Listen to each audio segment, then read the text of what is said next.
एक प्यार में होता है, जैसे हम आपसे बहुत प्यार करते हैं तो कभी कभी गुस्सा भी आ जाएगी, क्योंकि अपने ही है ना, तो कभी कभी वो आता है, होता है ऐसा। वो बात अलग है कि कभी प्रभु से लड़े, पर अविश्वास नहीं।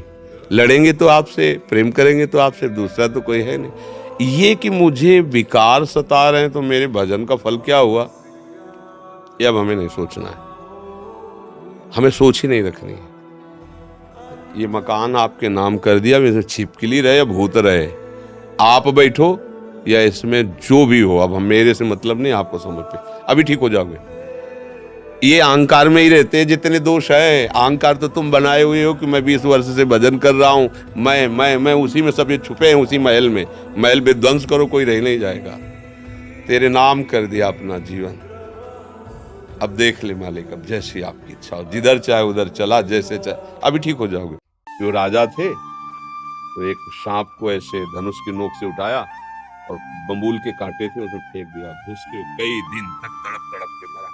कोई भी जीव मारने का अधिकार नहीं, आपको हटाने का अधिकार है। आपके ऊपर आक्रमण कर रहा है, बचाव पक्ष में मर जाता है, बात अलग है। आपको हत्या करने का नहीं। मतलब सांप है, बिच्छी है, इनका भी स्वभाव, इनको भी भगवान ने रचा है। ऐसे कोई आपको नहीं काटेगा। आपकी या तो मृत्यु निश्चित हो गई उससे तो काटेगा, या आपके द्वारा कोई नवीन कर्म उसके ऊपर बन जाए, उसको लगे कि अब मैं फंस गया, तो कोशिश करेगा आपको, क्योंकि उसके पास एक ही बचाव पक्ष है, मुंह। थोड़ी सांप है, मार दो मार दो, मार दिया तो उसकी हत्या का भी तो। उसी सांप का जो कई दिन तक बंबूल के कांटे में फंसा तड़प तड़प के मरा, तो भीष्म जी को बाणों की सैया पर 6 महीना मोलना पड़ा। बातें मान लो, पर आप लोग मानते नहीं हो, इसलिए रंग नहीं चढ़ पा रहा। अरे वो बेचैन है आपके साथ खेलने के लिए, उनकी तरफ जब देखो ना तो बेचैन है, पर उनकी तरफ कोई देखना ही नहीं चाहता। वो तो यही से फुर्सत नहीं मिलती भोगों से खेलने के लिए, संसार के राग में खेलने के लिए। अरे वो तो लालायित है, वो तो खुशी हो रहे कि ये हमारा शरणागत हो गया, अभी हमारी सहचरी बनेगा, हमारी सेवा में आएगा।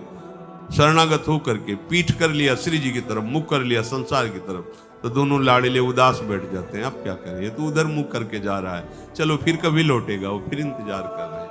विमुख भये निमिषो ना कहीं नकारात्मक सोच होती है तो उसमें भगवान नहीं होते, देखना कभी भी।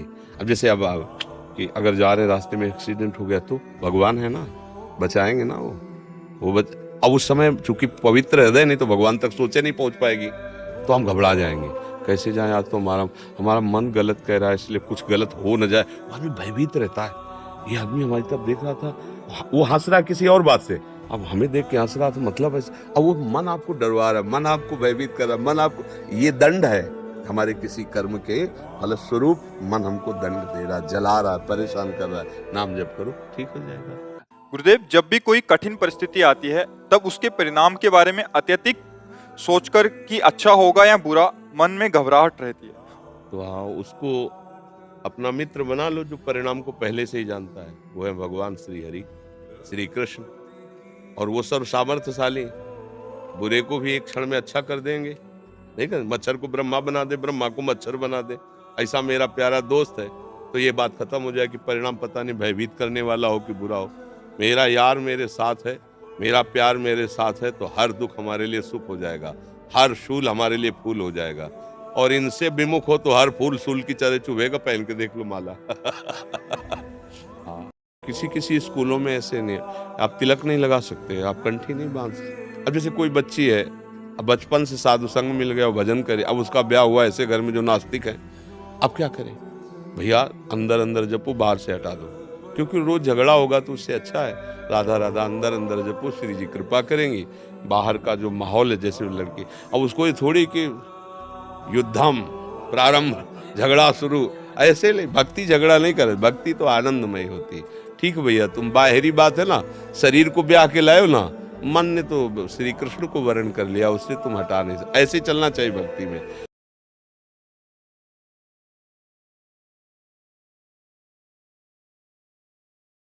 तो जो मन में गंदी तरंगे आती हैं, आप जांच कीजिए कि ये शास्त्र विरुद्ध है, तो उनको भूलकर मत कीजिए, धीरे धीरे नष्ट हो जाएंगी। मन को गंदी तरंगों में बढ़ने के लिए बढ़ावा मत दीजिए, जैसे गंदा भोजन, गंदा दृश्य, गंदी बातें, गंदा संग, तो फिर आप नहीं रोक पाएंगे, वो तो बढ़ाओ उन्हीं तरंगों का हो रहा है। सत्संग सुना, नाम जप किया, ठाकुर सेवा की, फिर भी गंदी तरंगें उठ रही, तो वो उठ नहीं रही, वो नष्ट हो रही। क्योंकि अब अच्छी तरंगे जा रहे हैं, तो एक दिन गंदी तरंगों का नाश हो जाएगा। वो अच्छी सुंदर भावात्मक तरंगे जिसमें आप आनंदित होने लगे। घबराने का विषय नहीं है। रोग बहुत पुराना है, दवा अमोघ है, बस पाते रहिए और संयम से रहिए, ठीक हो जाएगा एक दिन मन। कर्म को ऐसा समझो जैसे बट वृक्ष का बीज इतना बड़ा होता है, जैसे अजवाइन का बीज होता है, पर वो जब अपना रूप धरता है तो विशाल होता है। तो कर्म का ये बीज है जो तुम कर रहे हो, इसका वृक्ष बनेगा। तो आपको लगेगा जैसे किसी को आपने गंदी हरकत से छेड़ा, 5 मिनट का कर्म बना। अब न्यायालय में जब इसका दंड दिया जाएगा तो 10 वर्ष की सजा, 20 वर्ष की सजा। पहले तो वर्षों लगेंगे मुकदमेबाजी में, वो दंड अलग से भोगो। इसके बाद फाइनल में सजा होगी तो आपको लगेगा 15 मिनट 20 मिनट की हमारी गलती के इतना बड़ा दंड, ये यहाँ है, ये तो इसका ब्याज है, मूल अभी और आपको मिलेगा, नर्क में जाकर उसका दंड मिलेगा। इसीलिए तो डरना चाहिए। जब ज्ञान नहीं तो नहीं डर रहे, ये तो डरना चाहिए। उसके विरुद्ध आचरण करोगे तो यहाँ भी दंड मिलेगा, वहाँ भी दंड मिलेगा। अब जैसे छोटा बच्चा है, कुछ भी बिगाड़ दे, उसके लिए तुम डांट सकते हो, लेकिन उसके लिए कोई रिपोर्ट या कोई अपराध कुछ ऐसा नहीं होगा। मतलब लाखों की चीज तोड़ दी उसने, तुम डांट सकते हो, पर जब तुमसे कोई कहे कि अब हम इसको देख लें, तुम्हारे लाख रुपया नुकसान, तो पागल हो क्या?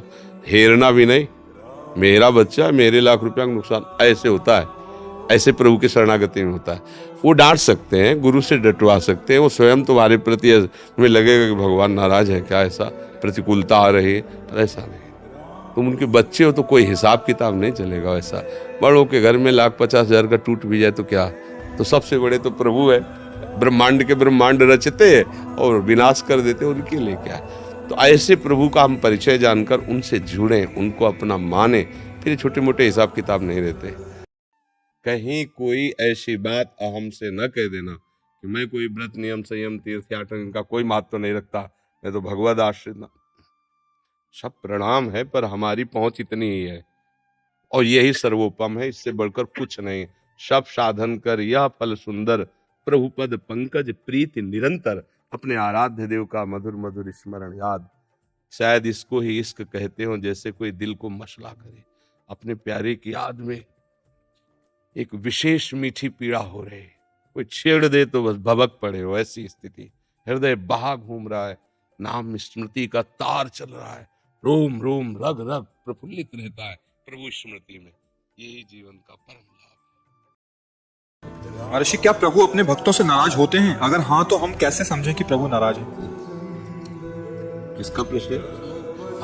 तुम्हारी माँ होगी, माँ को तो कभी मिली होगी, तो माँ क्या समझता, हर समय दुलारी करती रहती क्या? डांटती भी तो है क्या? उसके डांटने में दुलार नहीं होता क्या? कैसे डांटती है?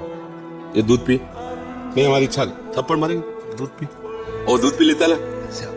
अब आप उसमें ये विचार करके तो उसमें माँ का क्या नाराज होना, क्या प्रसन्न होना, आपके लिए ही था ना।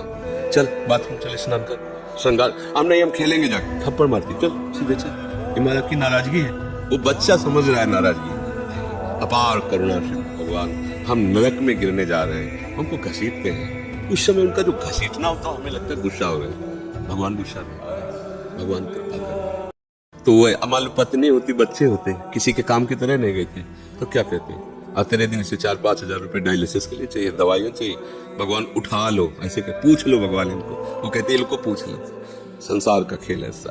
तो ये हम कोई तुम्हें कहानी नहीं बता रहे, सच्ची बात कह रहे, अभी अंधकार है, तो भगवान का आश्रय ले लो, आनंदित रहोगे। आज आपको नहीं समझ में आएगा, किसान खेती बोता है तो तुरंत फसल नहीं काटने को मिलती, थोड़ा समय लगता है। ऐसे आप अपने जीवन को भगवान में समर्पित कर दो, नाम जप करो, रहो उसी संसार में, वैसे ही रहो। मैंने कहते बाबा जी बोलो, गंदे आचरण मत करो, गंदा नशा मत करो, गंदा व्यवहार मत करो, भगवान इसी से प्रसन्न हो जाएंगे। आप ज्यादा जब तक भले मत करो, पर गंदे आचरण मत करो, और भगवान का सहारा, वो सब कुछ संभाल लेते हैं, बहुत समझते हैं। अच्छा, काम कब सताता है? जब आप अपने को पुरुष मानते हो, तभी तो काम सताएगा। क्या तुम पुरुष हो? क्या पहले पुरुष थे? क्या आगे पुरुष रहोगे? अरे कुछ समय के लिए शरीर की पोशाक मिली पुरुष शरीर में, तो धर्मयुक्त अगर ब्याह हुआ है जब संतानोत्पत्ति रूपी भाव अभी सब खत्म हो जाए, अभी भजन का रंग आ जाएगा। पर ऐसा नहीं है।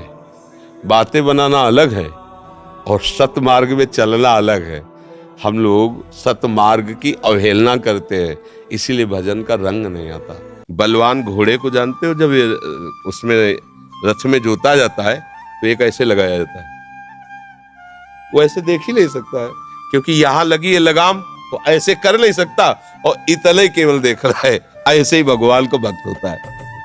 भगवान इतले ही रखते, बस मेरी तरफ। इधर लगाम है या ऐसे नहीं देख सकता, लगाम है ना, करो सदा तिनके रखवारी, जिम बालक राखे महतारी, भगवद आश्रित जरो ये कंचन काम नहीं किया। ये भय उनको है जो साधना कर रहे हैं।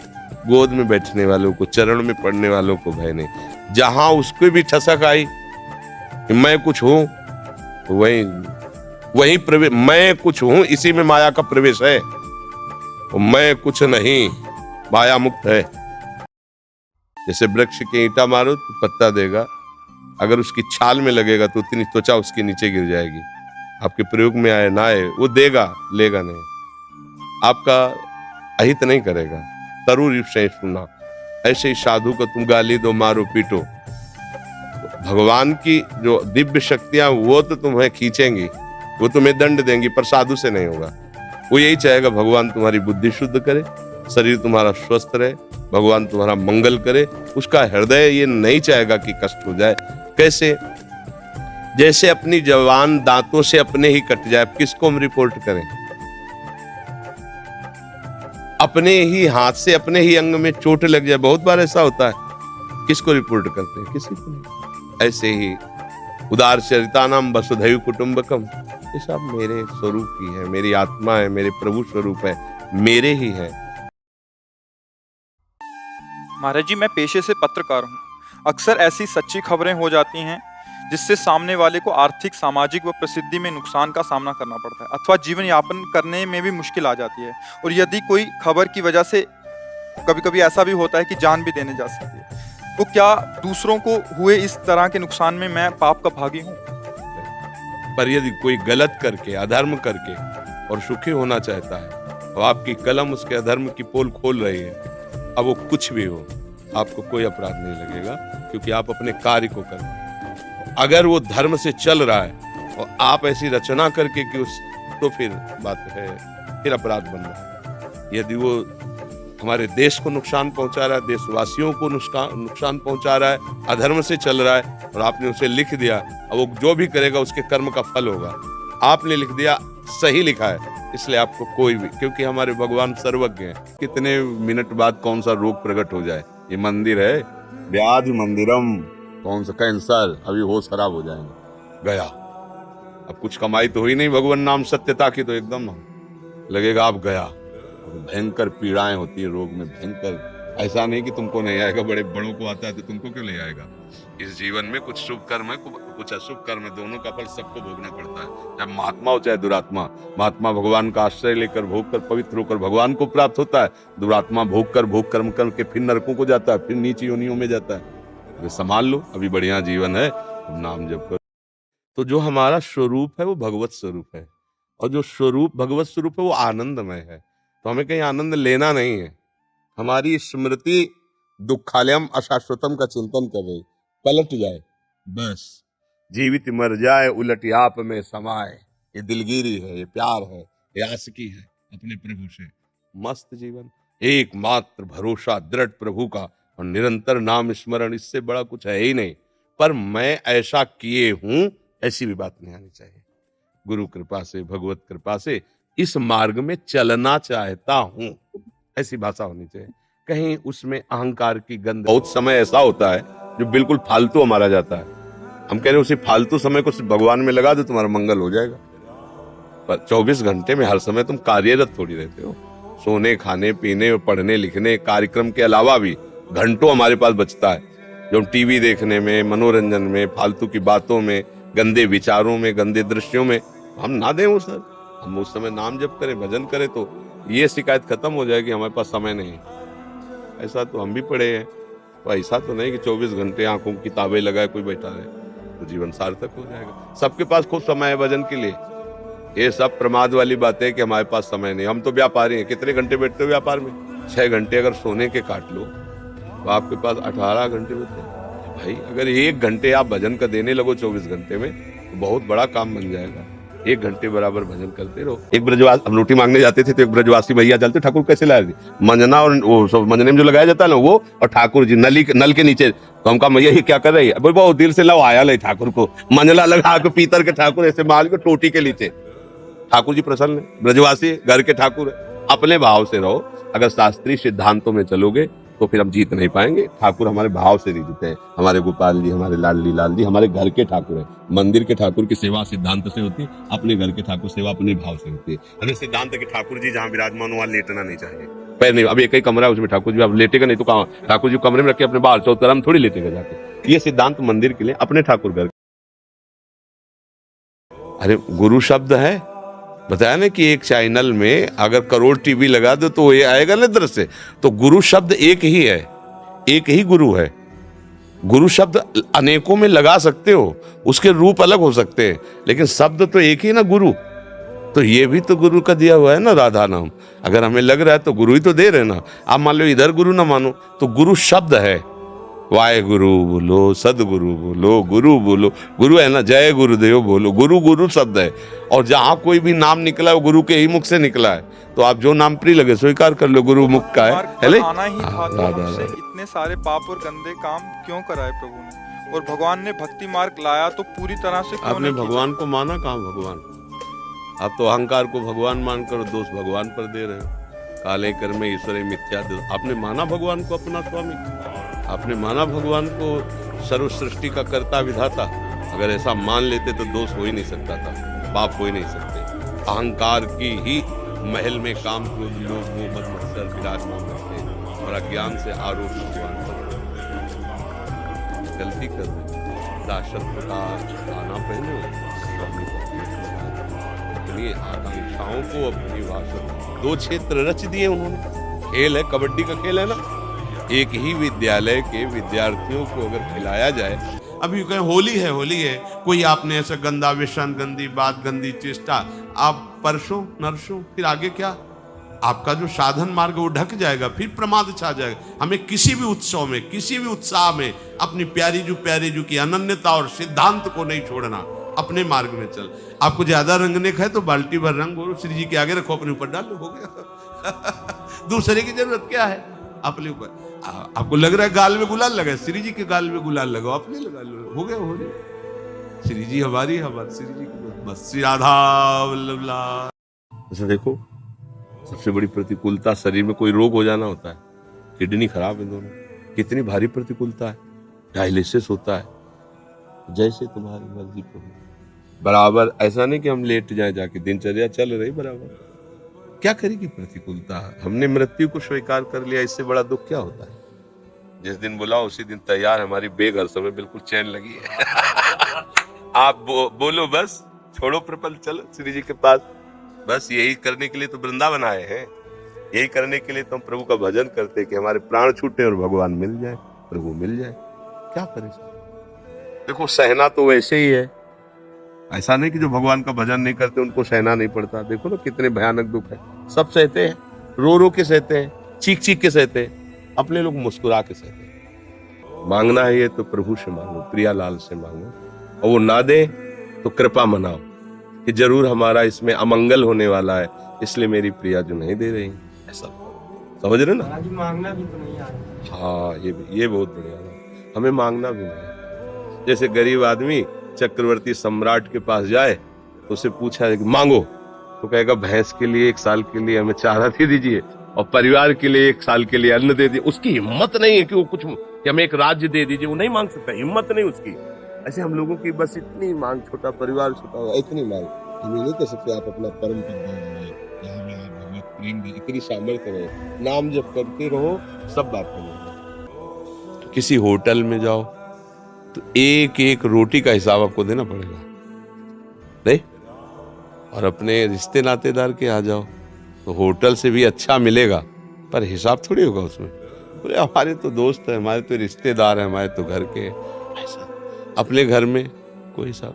तो अपना घर है ना, श्री जी है, ये घर के मालिक हैं, अपना परिवार सब, वहाँ कोई हिसाब किताब नहीं चलेगा। अलग हो जाओगे तो फिर होटल वाला हिसाब किताब चलेगा, एक एक दाने का हिसाब होगा, एक एक कर्म का हिसाब होगा। अवश्य में भोक्तव्यम कृतम कर्म शुभाशुभम। बस ये रात से सबकी समझ में नहीं आता। ये समझ में आ जाए तो कुछ समस्या नहीं है, कोई समस्या नहीं। समस्या अहंकार पैदा करता है, शरणागति तो समस्याओं का नाश करती है। और हम लोग कहलाते शरणागत है पर होते अहंकार की दरा में, इसलिए बात बन नहीं पाती। एक दो मित्र थे, गलत है। उतनी देर में एक वयोवृद्ध के रूप में प्रभु आए, लो मैं कांटा निकाल लेता हूँ। बोले कांटा तो तुम ना निकालोगे तो हम ही निकाल लेंगे। तो हृदय में जो कांटा लग गया है अभी उसके वचनों से, उसका संशय। बोले क्या? बोले मित्र हमारा, हम दोनों मित्र थे, हम सतमार्ग में आए, वो कुमार्ग में आए, उसका महल खड़ा है, सूट बूट से टहलता है, कभी उसको जुकाम भी नहीं हुआ, नंगे पैर चलता हूँ, खाने को भी नहीं, देखो अभी कांटा खजूर का लगा हुआ, गंगा नहा के आ रहा हूँ, कोई पाप कर्म नहीं। ये सब क्या है? ये जो अभी गया तुम्हारा मित्र पूर्व का पुण्यात्मा पुरुष है, इसने खूब दान पुण्य किए थे, इस जन्म में इसे चक्रवर्ती सम्राट का वैभव प्राप्त होना था, इसने जो पाप कर्म किए सब नष्ट हो गया है। अब ये कुछ क्षणों के लिए आपको दिखाई दे रहा है, जहां इसका वर्तमान का पाप और पूर्व का पुण्य नष्ट होकर पूर्व का पाप जुड़ा तो नष्ट हो जाएगा। और तुम्हारे ऐसे पाप थे कि इसी समय तुम्हें सूली की सजा मिलनी थी। बोले तुम्हें सूली की सजा तो खजूर के कांटे में निकल गई। तुम्हारा वर्तमान का पुण्य और पूर्व के जो पाप है वो नष्ट हो चुके हैं, और पूर्व का पुण्य, ये दोनों जब मिलेंगे तो तुम्हें जो अपार सुख होगा वो सोच भी नहीं सकता। इसलिए तुम गलत नहीं हो। एक दो मित्र थे, दोनों मित्र कुछ दिनों के बाद आचरणों में दोनों की परिवर्तन हो गया। एक गंदे लोगों की संगत में शराब पीना, जुआ खेलना, वैश्यागमन करना, इधर चल पड़ा, और एक गंगा स्नान करना, नाम जप करना, भागवत सुनना, संतों का समागम करना। काफी लंबे समय तक दोनों का मिलान नहीं हुआ। एक दिन वो पास से निकल रहा था, जो व्यभिचार मार्ग में चला गया, और वो आ रहे थे गंगा नहा के नाम जप करते हुए। तो खजूर होता है ना, खजूर का बड़ा कांटा होता है, गंगा नहाने वाले के खजूर का कांटा, वो एकदम चीख के वो नजदीक गया, सूट बूट पहने बाबूजी की तरह, क्या मिला तेरे? गंगा नहा रहा है, नाम जप कर रहा है, धर्म से चल रहा है, देख सैकड़ों फ्रेंड में हमारे मौज मस्ती से जीवन कट रहा है, देख मेरे को ऐसा। थोड़ी देर के लिए उसको लगा कि यार बात तो सही है, बचपन से गंगा नहा रहा हूँ, नाम जप कर रहा हूँ, सही ढंग से खाने को भी नहीं, देखो नंगे पैर गंगा नहाने गया था, खजूर का कांटा लगा, वो बूट पहने घूम रहा हो गया। उसको उपहासास्पद वचन कहकर, और अंदर से कि क्या भगवान मैं गलत हूँ, मेरा मन मरा नहीं ना, तो अभी बात बनी नहीं ना जी। इसलिए जिस दिन मन मर जाएगा, मन मारिया तन बस में कि ना हुआ भरम सब दूर, बाहर से कछ दिखत नहीं अंदर चमके नूर, आपो त्याग जगत में बैठे नहीं किसी से काम, उनमें तो कछुअंतर नहीं संत कहो चाहे राम, एक हो गया वो। समझ रहे ला जी? हाँ वाहे गुरु। थैंक यू महाराज जी, बहुत बहुत धन्यवाद आपका। शास्त्र और सिद्धांतों से जो चलता है वो सबके हृदय की जानता है, क्योंकि एक ही बिजली से सब चल रहा है ना, तो पता चल जाता है। मन में दो प्रवृत्तियां होती हैं, एक अच्छी प्रवृत्ति, एक गंदी प्रवृत्ति। अगर हमारा दर्शन, भोजन, संग, संभाषण, वायुमंडल अच्छा है तो अच्छी प्रवृत्तियां निकलेंगी, अगर बुरा है, गंदा है, तो गंदी प्रवृत्तियों को बढ़ावा मिलेगा। रहती सबके अंदर है। पंचाक्षरी मंत्रों का कीर्तन लोग करते हैं, द्वादशाक्षर मंत्रों का कीर्तन, ये कीर्तन नाम का होता है, मंत्रों को तो गुप्त रखा है। पंचाक्षरी मंत्र जब गुरुदेव देते हैं ना, कैसे पर्दा करके और घंटा शंख बजवा के, पर्दा इसलिए कि ओंठ से भी तुम न जान पाओ, और घंटा शंख इसलिए कि नाम ध्वनि बाहर न जाने पाए गुरु मंत्र की। तब शिष्य के कान में, बोले कान फुकवाए हो, पहले देहात में यही कहते, कान गुरु मंत्र ले लेने के, बोले कान फुकवा लो गुरु से, मतलब कान में रख के तुम। और अब माइक में ये सब, ये कलयुग भगवान का प्रताप है। कभी हमको एक मिनट ऐसा अनुभव नहीं हुआ कि मैं बीमार हूं, एक मिनट भी कि ऐसा क्यों, ऐसा नहीं अनुभव हुआ। संसार कोई प्यार करता है क्या?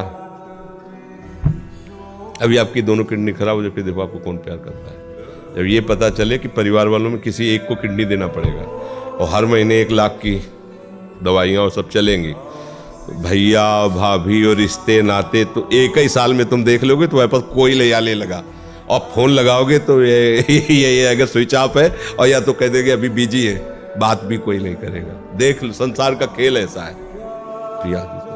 ये उनका कृपा प्रसाद है, मेरे कर्म पूर्व के ऐसे अपवित्र थे, ऐसा पाप था जिससे इस जन्म में किडनी फेल। अंगूठी ले लिया, तिलक ले लिया, मंत्र लिया, बात एको नहीं मान रहे, तो आपकी पक्का दुर्गति होगी, ये बचा नहीं पाएगी, ये क्रिया नहीं बचा पाएगी।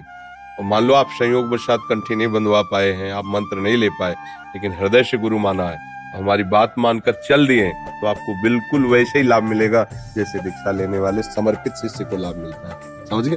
कभी हमको एक मिनट ऐसा अनुभव नहीं हो कि मैं बीमार हूं, एक मिनट भी कि ऐसा क्यों, ऐसा नहीं अनुभव हुआ। संसार कोई प्यार करता है क्या? अभी आपकी दोनों किडनी खराब हो जाए, फिर देखो आपको कौन प्यार करता है। जब ये पता चले कि परिवार वालों में किसी एक को किडनी देना पड़ेगा और हर महीने 1 लाख की दवाइयाँ और सब चलेंगी, तो भैया भाभी और रिश्ते नाते तो एक ही साल में तुम देख लोगे तो पास कोई ले या ले लगा, और फोन लगाओगे तो ये अगर स्विच ऑफ है, और या तो कह देंगे अभी बिजी है, बात भी कोई नहीं करेगा। देख लो, संसार का खेल ऐसा है। ये उनका कृपा प्रसाद है, मेरे कर्म पूर्व के ऐसे अपवित्र थे, ऐसा पाप था जिससे इस जन्म में किडनी फेल। बड़ों के नौकर भी बड़ी पोशाक में ही रहते हैं, क्योंकि उनकी इज्जत उन्हीं से होती है। नौकर को देख के ही पता लगता है स्वामी कितना उदार है, स्वामी कितना धनवान है। ऐसे ही अपने लोग शरणागत है, तो हमारी इज्जत नहीं, वो अपनी इज्जत के लिए हमारी सब बात करेंगे। हाँ, जैसे नौकर है ना, अगर फटा पुराना कपड़ा पहने तो उसको तुरंत अच्छे जो यार तुम मतलब दिमाग खराब तुम्हारा, तुम मेरे ड्राइवर हो, तुम मेरे अंगरक्षक हो, तुम मेरे गार्ड हो, ऐसे कपड़े पहने हुए लोग क्या कहेंगे कि यार मतलब ये पहनो कपड़े, ये पहन लो, ये वो अपनी पोजीशन में रखेगा आपको। जब साधारण धनी ऐसा करता है तो अखिल कोटि ब्रह्मांड नायक अपनी इज्जत के लिए हमको ऐसे थोड़ी कह दे, चल ऐसे ले देखो ना। अगर उनकी असलियत में हो जाते तो विश्व झुकता है कि नहीं झुका देते? भगवान ही तो है ना। नहीं, कौन? हमारा पंचभौतिक शरीर, आपका पंचभौतिक, आपके अंदर जो भगवान की शक्ति है हमारे अंदर शक्ति। ये कि दासत्व जितना जोर का हो गया, समर्पण जितना जोर का हो गया, उतने पूरा विश्व नमस्कार कर रहा है। ये भगवान की इज्जत है, हमारी तो इज्जत है। सब उन्हीं को तो इज्जत दे रहे। आप समझो, छोटा कोई पदाधिकारी भारत का आपके सर पे हाथ रख दे, चिंता मत करना, तो आपकी हालत जानते हो क्या होगी? हर समय गर्व में फूलोगे। और अखिल कोटि ब्रह्मांडों के नाथ प्रभु कह रहे हैं, योगक्षेमम बाह्यम, तू केवल भजन कर, निश्चिंत हो। अब मुझे क्या कि हम जिस पक्ष में है उस पक्ष ने अधर्म किया और मुझे 5 लाख रुपए दे रहा है, और विपक्ष धर्म से चल रहा है, तो फिर आप जिताओगे ना अपने पक्ष को, तो भोगना आपको पड़ेगा। कोई नहीं काट सकता इसको। तुम 5 लाख की जगह 50 लाख कहीं दान करे तो भी तुम्हें भोगना पड़ेगा, क्योंकि आपने जानबूझ करके धर्म पर आपने ठोकर लगाई है। तो अधर्म आपको बख्शेगा नहीं, मिट्टी में मिला देगा। पर ये बात अभी समझ में नहीं आती, क्योंकि पूर्व के सुकृत काम कर रहे हैं, उनको नष्ट होने दो। वर्तमान का दुष्कृत, पूर्व का दुष्कृत मिलने दो। ऐसा बम ब्लास्ट होगा कि आपको कुछ बचा ही नहीं सकता। जैसे लगता है ना, वो पाप कर रहे हैं, बड़े आनंद से हैं, बड़े सुखी हैं। पूर्व का सुकृत उनका नष्ट हो रहा है, जो उनके कुकर्म को बचाव पक्ष में ले जा सकता था। पहले वो नष्ट होने दो, फिर ये कुकर्म और पीछे का जो दुष्कृत जमा है उसको मिलने दो, फिर आप देख लेना मिटिया मेट हो जाएगा। धर्म से चल रहा है, पीछे का दुष्कृत नष्ट हो रहा है। आज आपको लग रहा है बहुत परेशानियां हैं, लेकिन पीछे का सुकृत और वर्तमान का सुकृत मिलने दो, वो प्रकाशित हो जाएगा। हमें डॉक्टर ने कहा था आज के कम से कम 17 वर्ष पहले, दिल्ली के थे, सब जांच की, उनका बाबा तुम संत हो इसलिए तुमसे कोई छुपाव नहीं है, तुम्हारा कोई घर का नहीं कि जिससे मैं बता सकूं, तुम इसे डायरेक्ट कह रहा हूं। 2-2.5 वर्ष, आखिरी 5 वर्ष ये किडनी खत्म और आप मर जाओगे। तो इसलिए बता रहे हैं कि आप भजन कर लो 2-2.5 वर्ष। आज 17 वर्ष तो हो गए, अभी आपके सामने बैठे, फेल भी है पास भी है। नहीं पास है, देखो जो दिनचर्या हमें चाहिए वो हमारे शरीर कर रहा है, तो हम पास है। और फेल इसलिए कि संसार की दृष्टि से वो किडनी फेल है। अगर भगवान का भरोसा ना होता तो सोचो आज हम कितने परेशान होते, शरीर को लेकर, पैसे को लेकर, कितना खर्चा, कैसे दवाइयाँ, कहाँ से डॉक्टर कहाँ लाते, क्या कुछ नहीं करना होता। वो अपने आप डॉक्टर रो करके कहते हैं मेरी सेवा मत छीनना, बैठे हजारों कोस दूर और रूट संपर्क, महाराज जी की क्या इस समय स्थिति है, अच्छा ये दवा दे देना, अच्छा आप ऐसा कर दो। तो हम देखते किसका दुलार है, जिनको 1000 रुपया देकर समय लिया जाता है, वो फिर बात करते हैं, वो भी अपने ढंग से। आश्चर्य की बात, डॉक्टर उसे दुनिया से क्या मतलब, रुपये से मतलब। लेकिन श्री जी, ये है प्रभु का प्रताप। एक कक्षा 5 का विद्यार्थी है, एक PhD की हुई उसका टीचर बैठा हुआ है, वो टीचर की योग्यता को कैसे जान सकता है? भाई इतना जरूर कह सकता है कि मास्टर जी बहुत बढ़िया पढ़ाते हैं, इसके आगे नहीं जानता हो। वो जब PhD करेगा तब उसको अपने टीचर की याद आएगी कि यार कितने वो ग्रेजुएट थे, इतना नीचे उतर करके हमको ककारा सिखाए, हमको मात्रा सिखाए, और वो स्वयं इतनी ऊंचाई पे। ऐसे ही भगवत प्राप्त महापुरुष अपनी स्थिति से नीचे उतरता है, उसको किसी के उपदेश देने की जरूरत नहीं होती, क्योंकि भगवत प्राप्त है। भगवत प्राप्त कब तक? सर्वत्र भगवान देख रहा है। अब वो अपनी स्थिति से नीचे उतरा, आपको उपदेश कर रहा है, आपको आदेश कर रहा है, आपसे सेवा से, वो अपनी स्थिति से नीचे उतर कर आपको उठाने के लिए बात कर रहा है।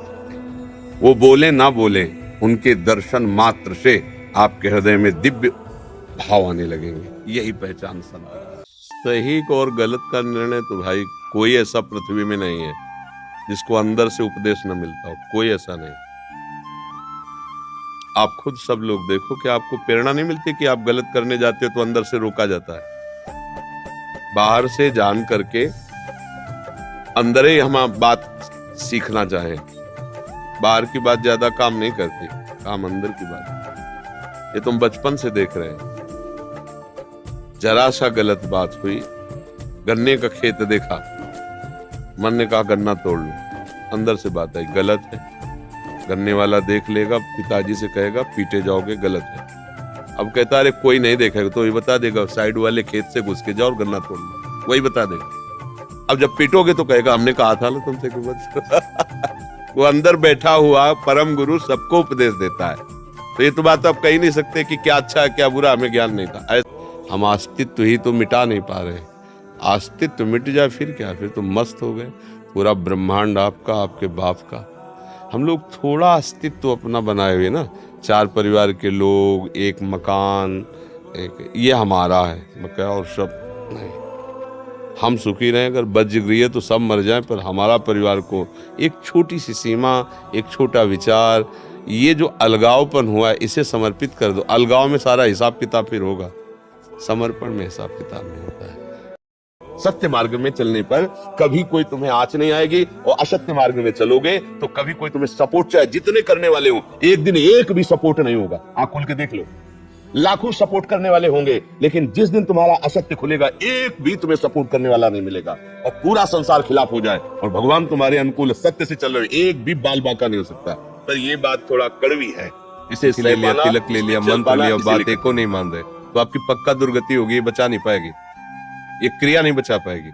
और मान लो आप संयोग वशात कंठी नहीं बंधवा पाए हैं, आप मंत्र नहीं ले पाए, लेकिन हृदय से गुरु माना है, हमारी बात मानकर चल दिए, तो आपको बिल्कुल वैसे ही लाभ मिलेगा जैसे दीक्षा लेने वाले समर्पित शिष्य को लाभ मिलता है। समझ गए? देखो तुम्हें बताएं, जो बच्चा बाहर खेलने नहीं जाता तो माता पिता उसके साथ खेलने लगते। कैसे? घुटने के बल चल रहा है तो वो पिता भी घुटने के बल चलेगा उसके साथ साथ। वो तोतली बोलेगा तो वो भी तोतली बोलेगा। देखा है कभी ऐसा?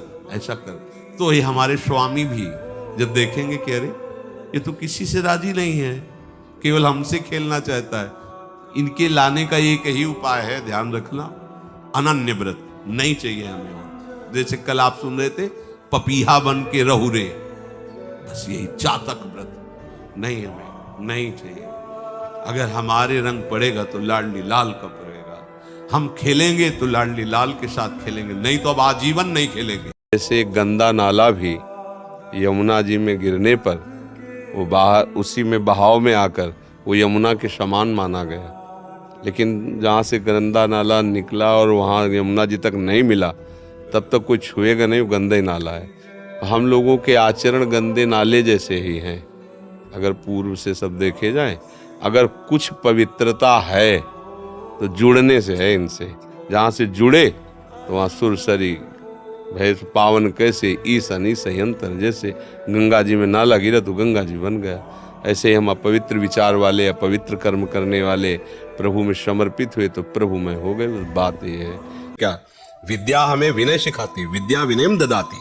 अगर विनय नहीं, सभ्यता नहीं, सदाचार नहीं, तो विद्या क्या विद्या है? वो क्या विद्या जो हमें भ्रष्टाचार की तरफ ले जा रही? वो क्या विद्या जो हम अपने गुरुजनों को, बड़े बूढ़े जनों को सामने बात न कर सके, हम ऐसे गंदे हो जाए? ये विद्या है? विद्या तो विनयम ददाती, विद्या तो पवित्र है, विद्या तो हमें उन्नति के मार्ग पर ले जाती है। वही विद्या है जो दुर्गुणों से हमें बचाए, वही हमारा मित्र है जो हमें अच्छे मार्ग पे चलाए, वो मित्र है।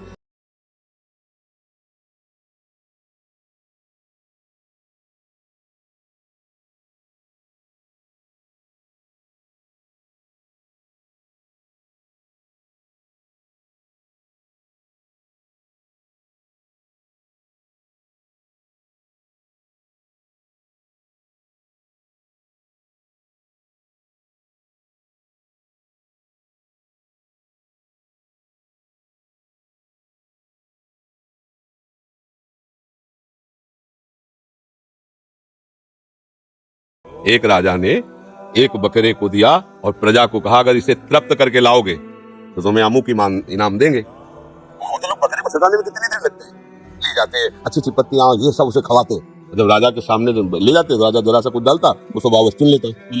देखो चुन लिया ना, मतलब तृप्त नहीं है।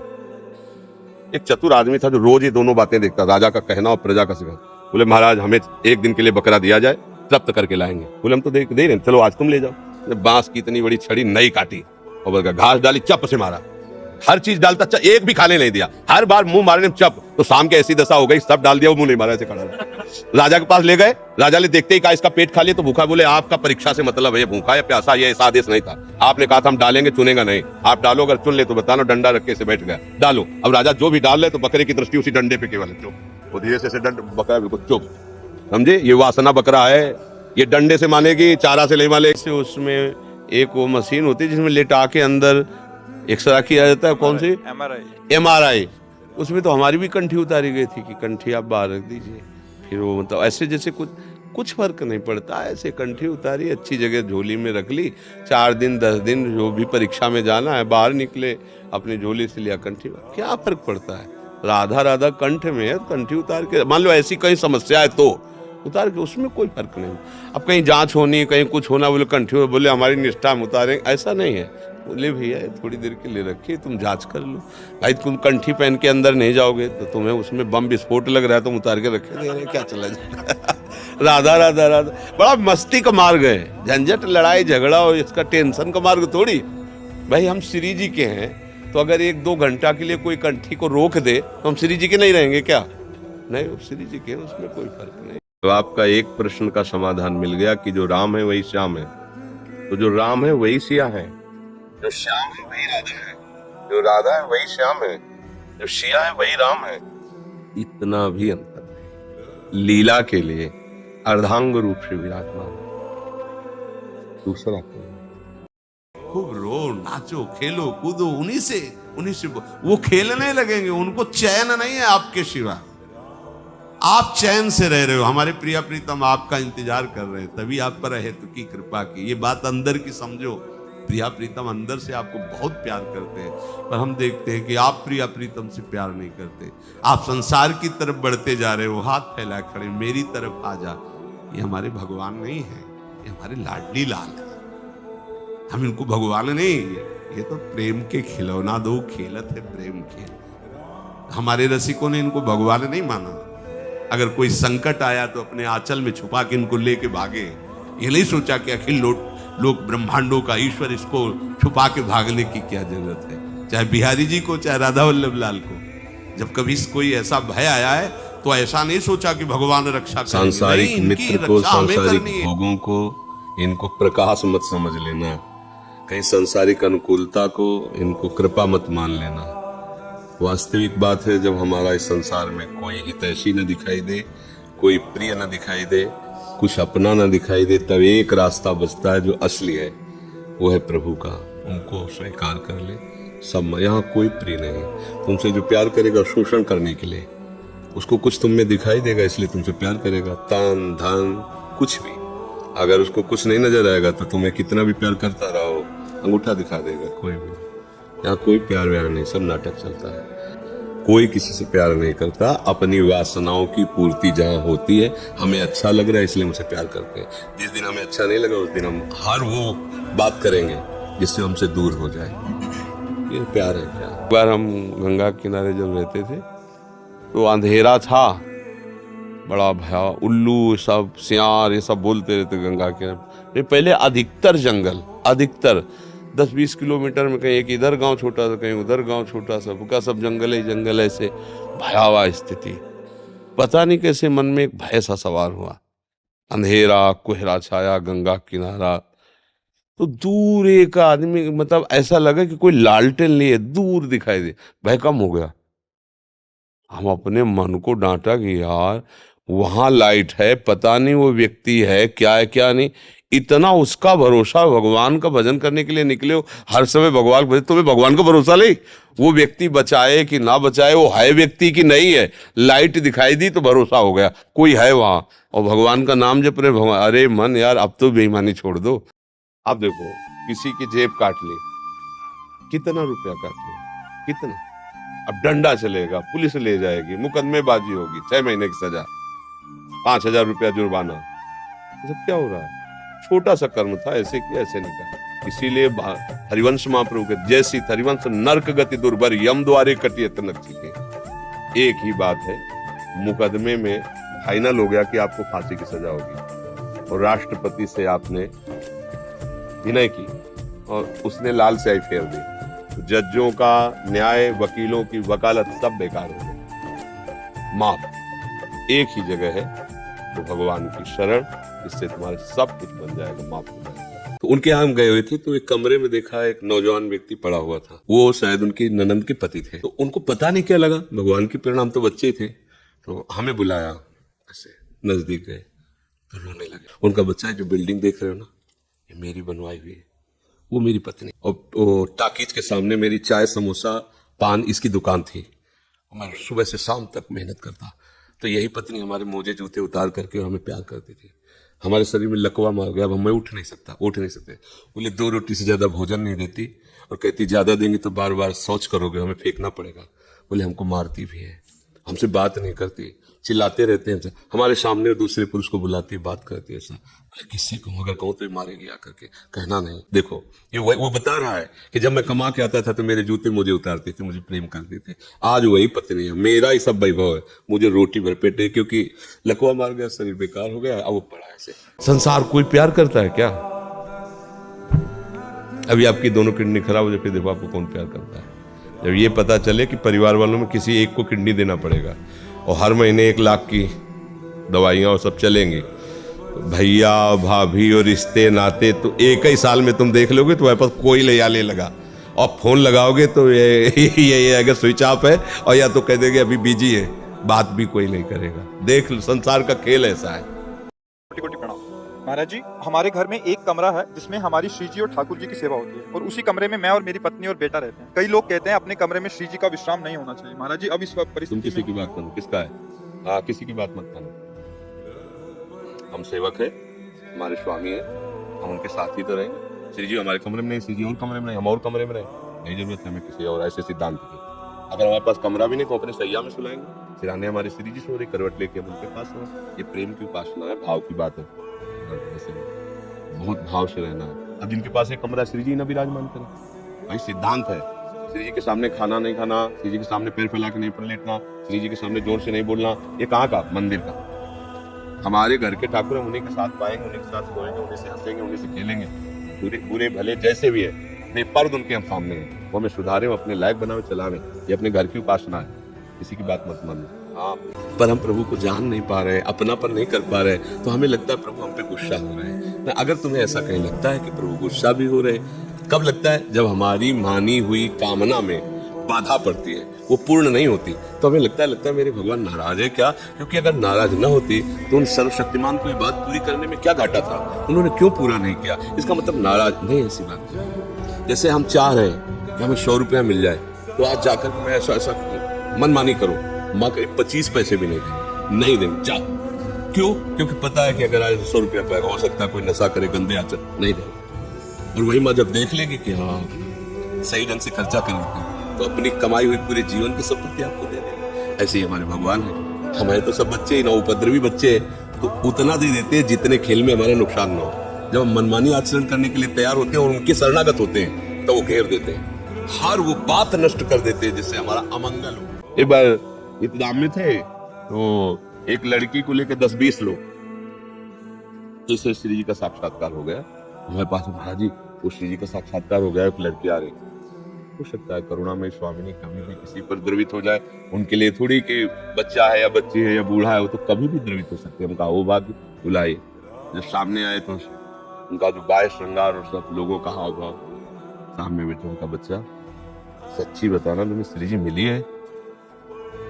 जब आंख एक ऐसे देखना अलग होता है, वो आंख में आंख डालना अलग बात होती है। पर नहीं महाराज जी, हमने स्वप्न में देखा, उनका बच्चा स्वप्न में देखा।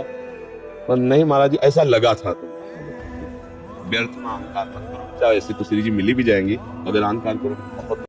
आज मुझ जैसे भटके हुए अनेक युवा कैसे इंद्रियों पर विजय पाकर उच्चतम स्थान प्राप्त कर सकते? पहले तो ठानना होगा ना। जैसे हमें आर्मी में जाना है, पहले हमारा लक्ष्य बना, फिर हम शुरू कर देते हैं बिना आर्मी में पहुंचे ही, उतना दौड़ना, उतना कूदना, शरीर को पुष्ट रखना, क्योंकि हमारा लक्ष्य बन गया ना, फिर हम जाके वहाँ ट्रेनिंग दे के एक आर्मी के जवान बन जाते हैं। ऐसे ही जब हमारा लक्ष्य होगा हम इंद्रियों पर विजय प्राप्त करें, तो हम प्रारंभ में ही ब्रेक लगाना शुरू कर दिया, गलत मार्ग में नहीं जाना। गलत अगर हमारे अंदर कुछ फिसलन है तो फिर हम पहुंचते हैं सत्संग में। जैसे आर्मी की ट्रेनिंग वहाँ होती है, ऐसे भक्ति की ट्रेनिंग सत्संग में होती है। वचन सुन सुन करके हृदय में धारण करते हैं और नाम जप के बल से अपनी इंद्रियों को भगवान में लगाते हैं। इनको रोकने का मतलब होता है इनकी दिशा को बदलना। जो अभी हमारी इंद्रियां, हमारा मन भोगों की तरफ है, वही भगवान की तरफ चला जाता है। क्या कौन प्यार करने लायक है? क्या प्यार करने लायक है? कौन सुंदर है? कोई सुंदर लग रहा है तुम्हें? बहुत ही धोखा है बच्चा। क्या सुंदर लग रहा है? क्या सुंदर लग रहा है? छिरिक दे सुंदर लगेगा तुम्हें? सुबह सो के उठते हो, आंखों में सुंदरता निकलती है क्या? कीचड़ निकलता है ना कान में, और नीचे के क्या सुंदर है? पेशाब टट्टी के द्वारे सुंदर लग रहा है तुम्हें? खखार के थूक दे अभी तो क्या, कैसा लगे? कहा है सुंदरता? कहाँ? चीर के देखो, छोड़ दो, मवाद निकलने लगे कुछ दिन में सड़के वहां।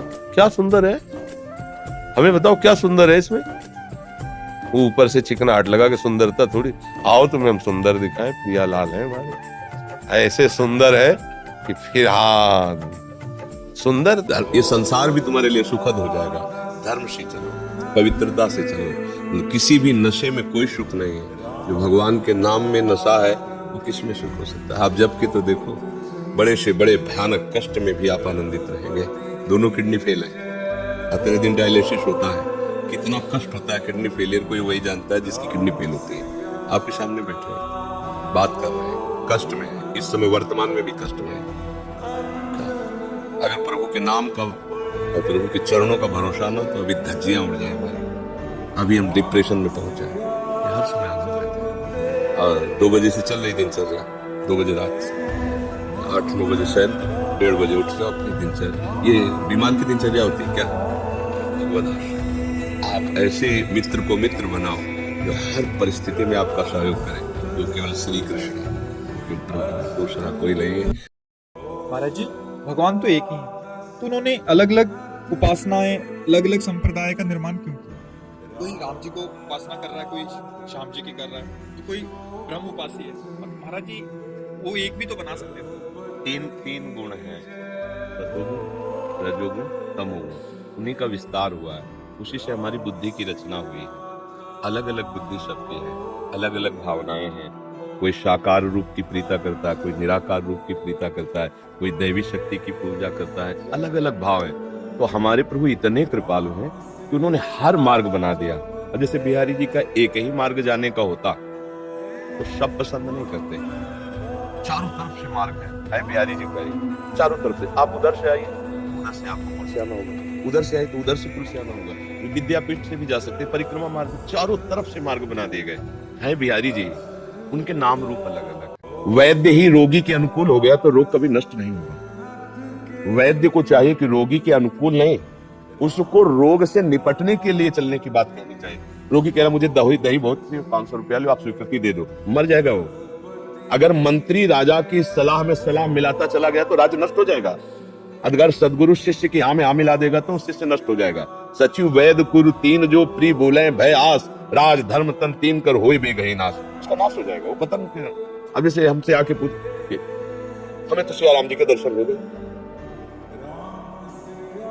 क्या समझ सियाराम जी को, तो हमें भैया हो गए होंगे, आप हमसे क्या चाहते हैं, हम आपको हाथ जोड़ के प्रणाम करें, खड़े होकर पैर छुए कर लेंगे। शास्त्र में कोई भी मार्ग ऐसा नहीं बताया गया है जिसमें किसी की भी परेशानी हो, किसी को भी असंतुष्टता हो। सबको चलना है। अब प्रियता है, अब किसी को रौद्र रूप प्रिय भगवान का, अब शांत रूप कैसे आराधन कर सकते, उसको प्रिय है वही। तो आ जाओ, भयंकर रूप है रुद्र के, 11 रुद्र रूप है, भैरव रूप उनका है, भद्रकाली प्रचंड रूप है उनका। किसी को सौम्य रूप से प्यार है, आ जाओ ना, देखो राम रूप कितना सौम्य रूप, गंभीरता की मूर्ति, शांत एकदम। किसी को थोड़ा प्रेमी रूप चाहिए, आइए श्री कृष्ण की तरफ, आनंद मगन मन हर समय जो है रस बरसाते। तो ऐसे ही हमारे वही प्रभु विविध रूपों में अवतरित होकर के विविध भावनाओं वालों को सुख प्रदान कर रहे हैं। इसमें तो हमारे लिए सुविधा हो गई, असुविधा तो है ही नहीं ना।